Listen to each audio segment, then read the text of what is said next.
it's in the light of how your reticular activating system works. Let's get into the story. Okay. So we were invited by our landlord to No, just by a person. to this gathering, and Austin was grabbing food, and there was a table of food there, and then there was these two women standing close by, and a plastic glass of red wine, right? Which, as any parent, Paul grabbed it to remove it so that Austin didn't knock it over and spill red wine on a carpet. I was trying to be considerate. Yeah, being a considerate parent, right? Anyway, but he picked up the glass like this instead of like this, right? Like that, yeah. Which, because he thought it was just drunk and he was going to pack it away. It was mostly empty. Yeah, it was small little bit in a plastic cup. And so the woman whose glass it was looked at Paul with utter disgust, utter disgrace, and she was like, "That is disgusting." And she was trying to educate him on how he should be picking up. That's not how you pick up a glass. And her face, I'm everything. 50.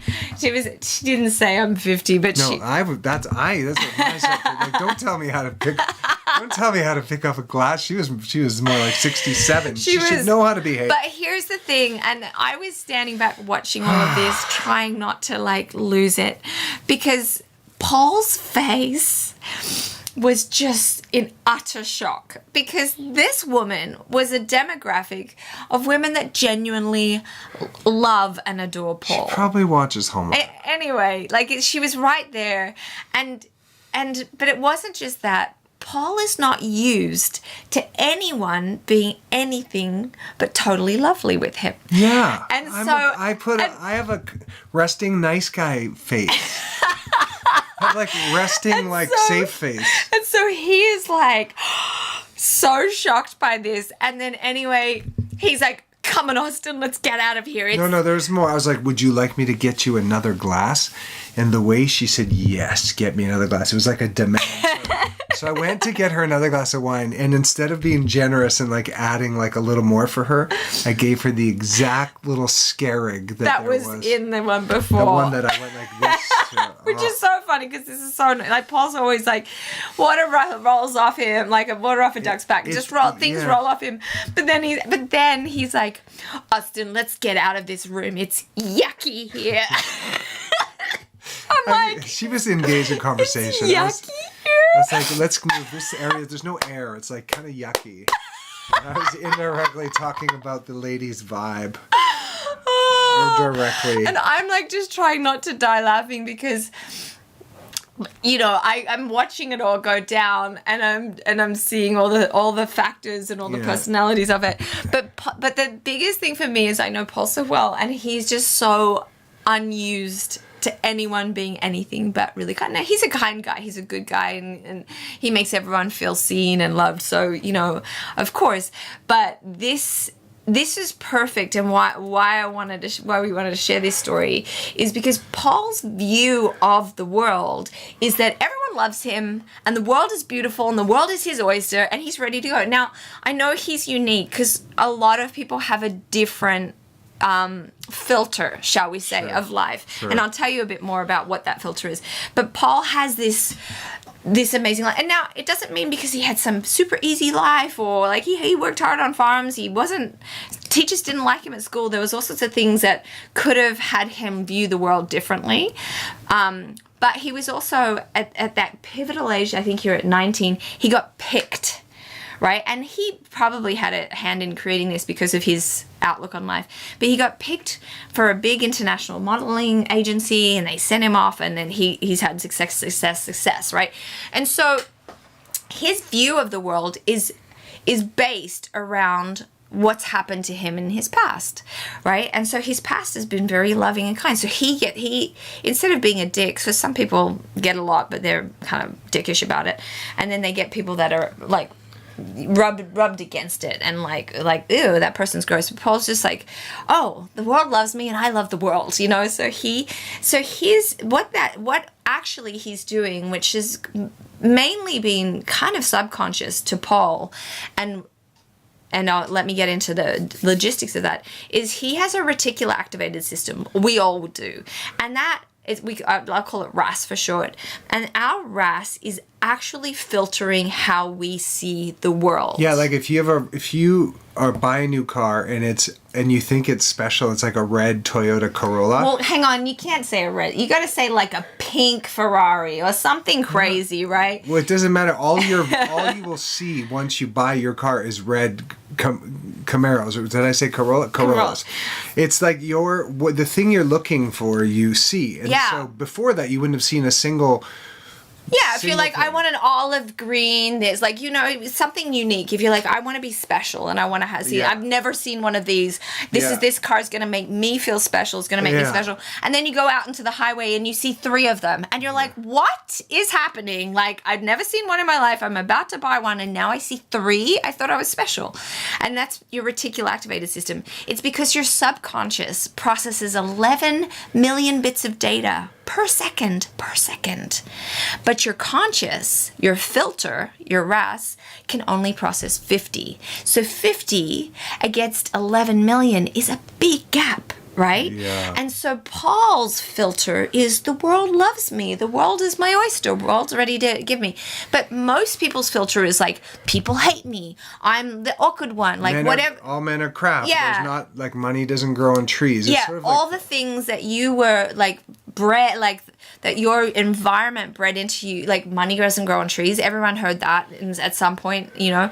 It actually does, because paper is from trees. So, they're lying from the beginning. They're lying. But yeah, so all of these things, all of these belief structures were built in, and that is creating your filter. Those 50 bits that you actually see out of the 11 million is what's creating your world. So when you look at people that you're like, oh, they're so lucky. Everything's so lucky. No, luck isn't something that you like were born into. It is something you practice. And when you know how to wire your filter to have more of what you want, you get more of what you want. You become the lucky one. That's what's so cool about this stuff. And so anyway, if you want to know more about it, if you're like, I want to know how to change my filter, I want to be lucky, I want to be charmed like Paul Green, then unless you tell me how to pick up a glass. Unless we're discussed. But that's why we told this story. Is because it was so out of his. It was like a glitch in the Matrix. The glitch, I was like, what? Like it's like, what is happening? And why his is she face, acting like that? His face. I wish you saw his face. It was the greatest thing. It's stuff like this makes me brings me so much joy, because watching his brain try and process this, because his filter is like, this doesn't happen to me. What is happening right now? His brain couldn't process it because it's so out of the matrix. It's so out of his filter for someone to act like that to him. Yeah. Let me brag about you for 1 second. Then I have to go get our boy on a bike. Okay. So Kate has her master's in NLP, which is a neuroscience-y thing called neurolinguistic programming, NLP, and she also is she's also a Tony Robbins strategic intervention coach, and she created this amazing process called the identity code that helps you train your RAS, this thing we're talking about, amongst many other things, to focus on what you want and to really create and attract and design the life that you really deserve and want and have been maybe trying to create your whole life. And remove all of the subconscious patterning, all of the belief structures that don't really serve you, that were given to you by borrowed sources, whatever environment you grew up in, whether you had a mean teacher or were bullied at school, or you had issues with your parents, or you were the kid that was left out of school. All of these things program you to what you deserve today. And that can be unprogrammed. You can be who you're born to be. So if this is interesting, common identity. I wasn't finished bragging about but I want to say common identity. I had so much more to share. Keep telling me about me? Kate created this amazing system that she's taken many, many, many women through. How many would you say? Several hundred? No, through the identity code. Oh, the identity code is a brand. Basically, I created this program last year based on the culmination of the thousands of people we've worked with, and I'm constantly trying to find what is the key to unlock people to get them the life that they want. I'm always looking at the lens of that, and I was like blood work. Like I've done all the things, and this is it. This is it. Hacking your subconscious or your program and understanding your identities in a sense, like not trying to change with willpower or harder work, but actually you shift your identity. And she created a system of technology to do that, which is called the identity code.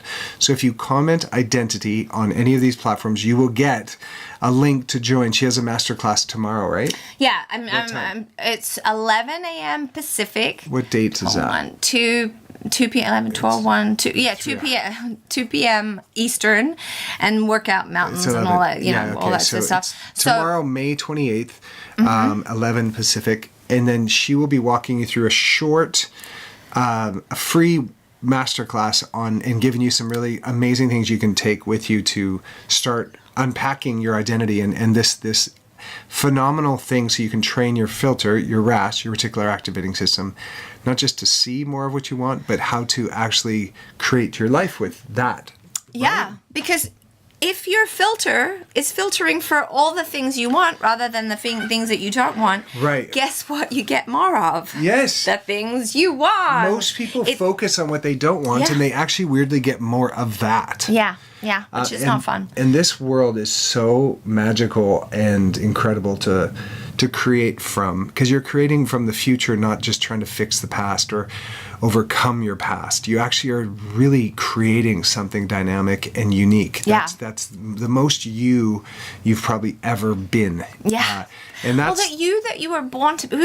Everyone knows they were born to be something. Everyone feels like if they're not in their potential, if they're not where they know they could be, should be, want to be, that's because you're not being exactly who you're born to be. You're trying to live your life by someone else's terms or what they think you should be or program. Sure. And so if you keep reaching a level and then blowing it up or like not sabotaging yourself, not getting, like, whether it's in relationships, your health, whether it's your purpose or your finances, your career, all of these factors, like if any of those are out of balance, then comment identity.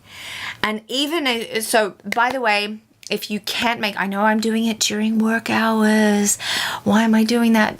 I'm at my best. I don't want to be doing it late hours. So if you are working during that time, which a lot of people will be, you can comment identity and we send a replay the same day. So you'll be able to watch it that evening.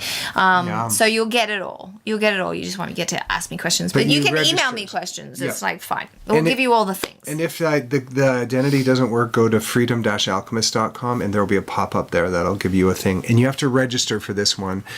And then you'll get an email on how to do it. So do that now and Kate will see you tomorrow at 11. Yeah. So identity, whether you're watching this in the replay, whether you're watching this here, identity, but the identity and you'll get all the details. And share it with somebody who you also maybe would like to help get unstuck a bit. Do it together. It's way more fun. Okay.